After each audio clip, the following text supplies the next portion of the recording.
Chaque expérience d'échec est un pas de plus vers le succès. Vous devez prendre des risques. Et je suis sûr que vous avez probablement entendu ça avant, mais je veux vous parler de pourquoi c'est si important. J'ai 3 raisons et après cela, vous pourrez récupérer vos iPhones. Premièrement, vous échouerez à un moment dans votre vie, acceptez-le. Vous perdrez, vous allez vous embarrasser, vous allez vous vautrer dans quelque chose. Il n'y a aucun doute sur ça. Je sais que c'est probablement pas un message traditionnel pour une cérémonie de remise des diplômes, mais je vous le garantis, embrassez l'échec parce que c'est inévitable. Et j'aurais dû le savoir. Dans le métier d'acteur, vous échouez tout le temps. Au début de ma carrière, j'ai auditionné pour un rôle pour le Broadway Musical.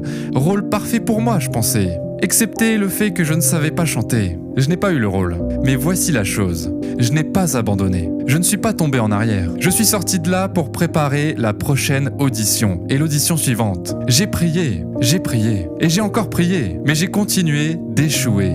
D'échouer et d'échouer encore. Mais cela n'a pas d'importance et vous savez pourquoi ?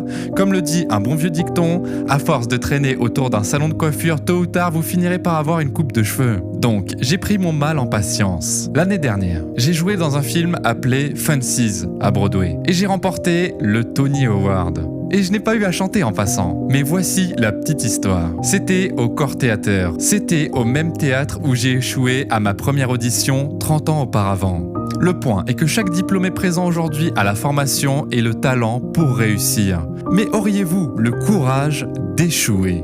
Voici mon deuxième point sur l'échec. Si vous n'échouez pas, c'est que vous n'avez même pas essayé. Je le répète, si vous n'échouez pas, c'est que vous n'avez même pas essayé.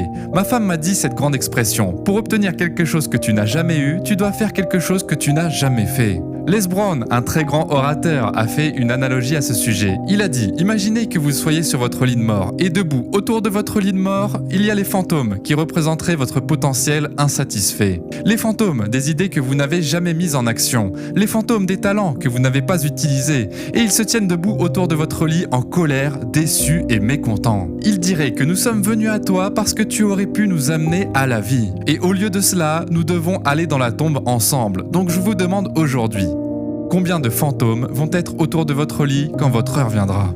Non seulement prendre des risques, mais aussi être ouvert à la vie, d'accepter de nouveaux points de vue et aussi être ouvert à de nouvelles opinions, d'être prêt à faire un discours à l'une des meilleures universités du pays.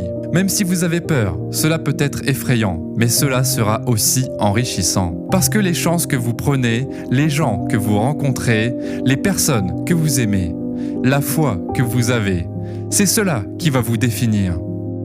Ne soyez jamais découragés, ne vous retenez jamais, donnez tout ce que vous avez. Et quand vous tomberez dans la vie, souvenez-vous de ceci, tombez de l'avant. Dites merci pour la grâce, merci pour la miséricorde, merci pour la compréhension, merci pour la sagesse, merci d'être parent, merci pour l'amour, merci pour la gentillesse, merci pour l'humilité. Merci pour la paix, merci pour la prospérité. Dites merci en avance. Pour ce qui est déjà à vous. C'est comme cela que je vis ma vie et c'est une des raisons pour lesquelles je suis où j'en suis aujourd'hui. Dites merci par avance.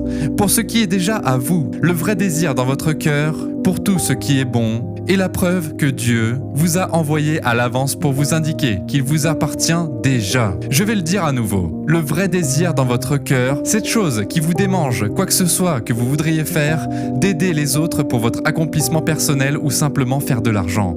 Ce désir, c'est la preuve que Dieu vous envoie à l'avance pour vous indiquer que c'est déjà le vôtre. Et tout ce que vous voulez de bien, vous pouvez l'avoir. Alors réclamez-le. Travaillez dur pour l'obtenir. Lorsque vous l'aurez obtenu, revenez en arrière. Faites remonter quelqu'un d'autre avec vous. Chacun enseigne à chacun. N'aspirez pas juste à gagner votre vie. Aspirez à faire la différence.